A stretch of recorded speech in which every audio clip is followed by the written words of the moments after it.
Okay, welcome po dito sa ating munting YouTube channel. Yung mga naghahanap sa akin sa Pilipinas, mga bago pa sa aking YouTube channel, wala pa ako sa Pilipinas, 20 years pa ako nagtatrabaho dito sa Kuwait sa Medin Shooting Range bilang isang firearms instructor, gunsmith at consultant. Okay, at yung mga nagtatanong sa Messenger, hindi pa ako sumasagot sa Messenger dahil mahirap po na kung lahat kayo sasagutin ko sa Messenger ay magiging private tutor ninyo ako.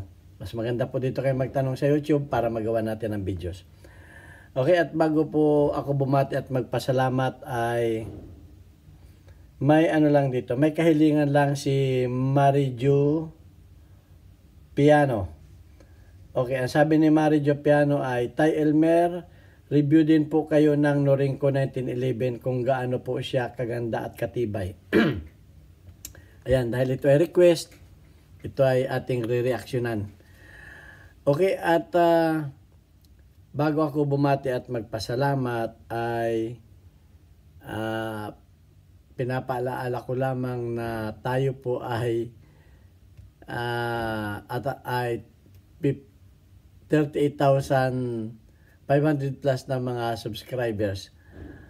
At gusto ko lang munang batiin yung aking kababayan na bagong subscribe sa ating YouTube channel. Shout out kay Lenny Kabarihan. Yan, dating taga Pinamalayan, Oriental, Mindoro.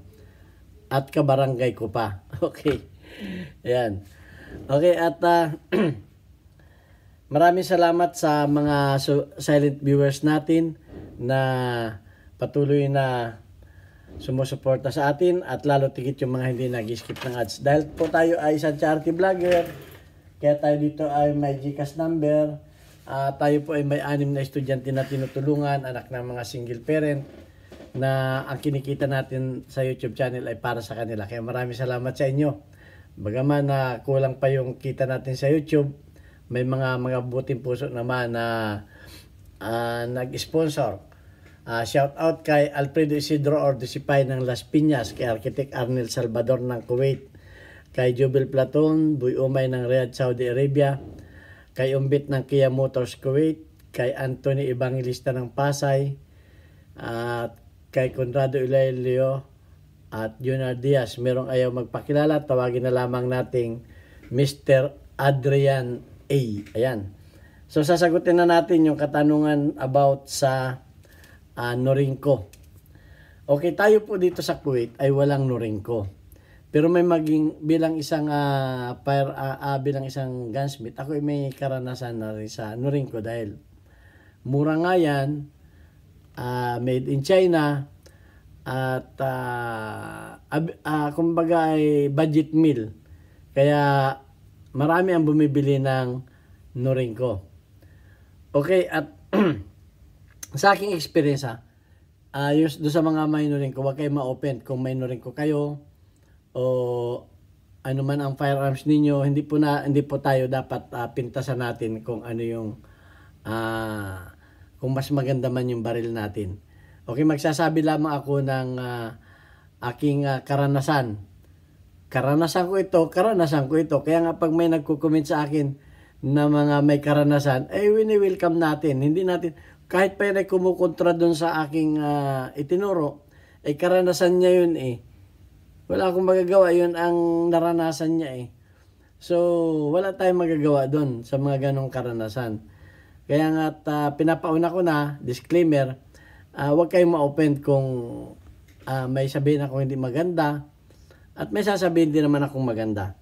Okay, ito po ang naging, nagkameron na rin kasi ako ng Norinco, pero ibininta ko kaagad. Okay, yun ay nakalimutan ko ng model. Basta 10 shooter yun, 45 caliber. Okay, ang kagandahan sa Norinco, meron siyang high cap na model. At alam naman natin ang high cap, mas marami ang karga na bala. So yan ang isang kagandahan sa Norinco. Ang isa pang kagandahan sa Norinco ay siyempre original siya. Original siya, hindi siya paltik. Okay, ang ibig sabihin ng mga paltik kasi yun yung mga ginawa sa backyard. Kaya nga may nag-ano sa akin na meron daw mga made in Danao na ganon-ganon, magaganda ang bakal. Totoo po yan, meron pa talagang mga gumagawa na magaganda ang bakal. Kasi nga, meron din naman gumagawa na hindi natin alam kung saan galing ang bakal. Yun yung mga backyard maker. Backyard maker nga eh. Walang quality control. Okay, at ang isa pa, siyempre, pagka original, ang gumawa dyan ay mga computer at mga master ang gumawa dyan.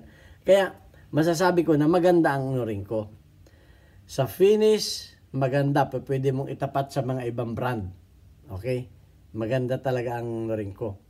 Hindi mo siya, wala kang masasabi. Isa lamang ang ang naging karanasan ko sa Norinco. Sobrang tigas ng slide, ng bakal ng slide. Sobrang tigas. Itanong ninyo yan sa mga, awan ko lang ngayon yung mga bagong labas na Norinco kasi matagal na akong hindi gunsmith sa Pilipinas. Ito yung mga lumang modelong disclaimer sa mga may bagong Norinco. Hindi ko alam yung mga bagong model, mga bagong labas ng Norinco. Itanong ninyo dun na, sa mga gunsmith na matatagal na, nahihirapan po kaming mag-modified, mag-machine ng slide niyan dahil sobrang tigas. At sa sobrang tigas niyan, ay ganito ang nangyayari sa slide. Yan. Alam naman natin, pag sobrang tigas ng bakal, yan ay carbonated at crunchy. Hindi po ito Norinco ha. Ayoko magbanggit ng brand. Okay, bawal naman natin sira. Norinco lang may mga naging customer ako na nagkamero ng crack. So, pag ginamit mo sa bugbugan ang mga matitigas na mga materyales, okay yan kung natin home defense. Pero pag sa mga bugbugan, iba na ang usapan, yung mga torture na gamit na. Kamukha dito sa range namin, mga torture talaga ang baril dito. Kaya sinasabi ko nga dito sa range namin, walang matibay na baril dito eh. Kahit anong brand, masisira at masisira. Dahil torture ang mga baril dito. Hanggang may customer, puputok at puputok yan. Okay, yung iba nga, kaya ang billing ko sa mga instructor ko dito, pag mainit na, yung halos hindi na mahawakan ng slide, bigyan na ninyo ng ibang baril. O kumuha kayo ng ibang baril. Kasi nakakaawa din. Minsan nga, pagka nilinisan, makikita mo, sobrang dumi na dito. Kahit bagong linis pa yan, bago matapos ang amantakin mo, kami dito ay 8 oras. 8 oras yan. Pag inilabas yan sa umaga, 8 oras nang gagamitin ng customer yan. At ang namin dito, ang nakukuha basyo dito, hindi man timba-timba, sako-sako na. Gano'ng kadami yan. Kaya nga, pasalamat ako na hindi na ako instructor. Wala, hindi ka jingle lang ang pahinga mo dun. So, ganun.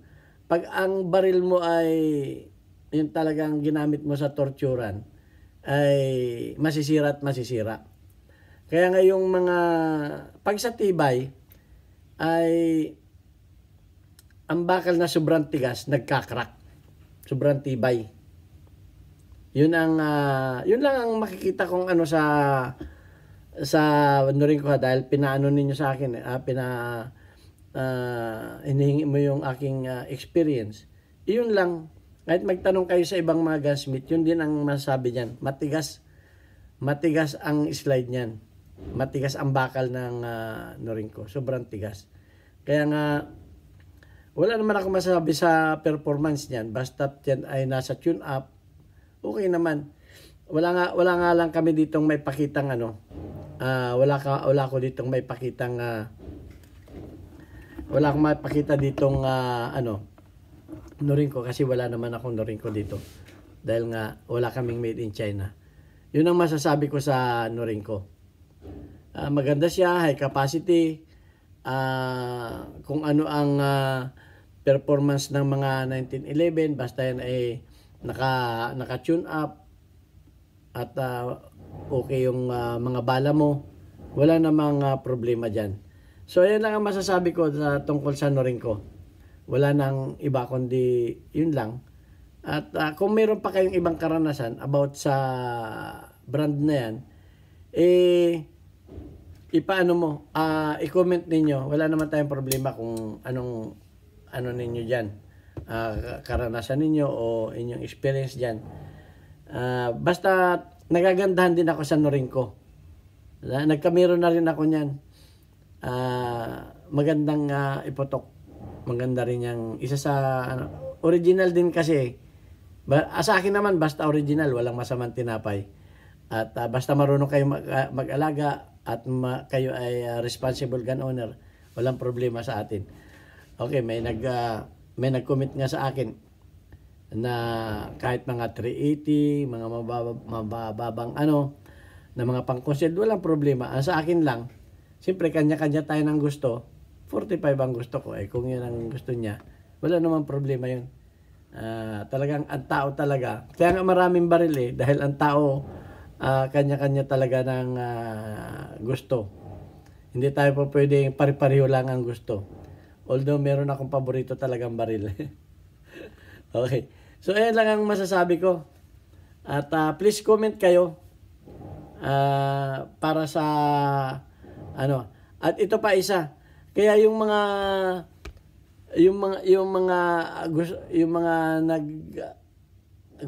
ibang nagkamero ng Norinco, pinapa-distimpla. Alam niyo yung pagdidistimpla? Ibig sabihin, inaalis yung kanyang subo. Binabaga uli at pinalalamig. Okay? Ng tamang temperatura. Pero ang gumagawa niyan ay yung mga marunong. Alam ang hindi man yung isang parte lang ang babagahin o painitin, kundi lahat. Pagkatapos ay susubuhan uli doon sa mababang temperatura lang, hindi doon sa mainit. Kumbaga, pag nabaga na uli yan, palalamigin lang yan ng parang kulay talong. Parang kulay talong lang, hindi yung mapula. Saka uli susubuhan. Yun ang niya na. Pero hindi ko sinasabing gawin ninyo yun. Baka hindi ninyo baka wala kayong experience. Mga may experience ang gumagawa nun. Okay, dapat alam ninyo yung temperature ng bakal sa kulay pa lang. Ganun ang ginagawa namin noong una. Awang ko lang ngayon. Dahil hindi ko na alam ngayon yung mga bagong labas na brand na yan. Yung mga sinauna ang sinasabi ko. Hindi ko alam, baka nagbago na rin ng timpla yan. O mag-comment kayo. I-comment ninyo kung ano na yung mga bagong labas. Dahil 20 years na nga ako dito sa Kuwait. Ang tagal ko lang hindi gumagawa ng baril sa Pilipinas So yun lang ang masasabi ko. Dinidistimpla yan. Okay? Ganun ang pagdistimpla yan. Pababagahin, palalamigin, pagkulay talong na, yun ilulubog uli sa langis para maging makunat. Yun. Hindi maging malutong, kundi maging makunat. So, kung hindi kayo expert at walang karanasan dyan, ay huwag ninyo't mag-alala. Baka mamaya sabihin ninyo, tinuruan ko kayo ng mali. Ang gumagawa niyan ay yung mga expert, yung mga marurunong, yung mga may karanasan. Okay, dahil nga, ginagawa yun, pagka pinapamodify dyan, may gagawin na limbawa, may babaguhin sa slide, talagang iiyak ang iyong mga tulbit dyan. Iiyak. Kaya ang ginagawa namin dyan, binabaga, pinapalambot. At pagka namasina namin, yung gusto namin gawin, saka uli namin, hot treat. Susubuhan uli namin para hindi maging malutong at maging makunat na yung baril. So, ayan lang ang aking masasabi. At sana may natutunan kayo. At kung inaakala naman ninyong mali yung aking pwede ninyong kontrahin, walang problema. Karanasan ko ito Iba yung karanasan ninyo, walang problema. Basta't wag lamang tayong mag-below the belt. Okay? So, ito ang inyong Pinoy Firearms Instructor. Hanggang sa muli. Kung may tanong kayo, sasagutin ko lang yan abot sa aking maliit na kalaman. Okay, God bless us and thank you very much.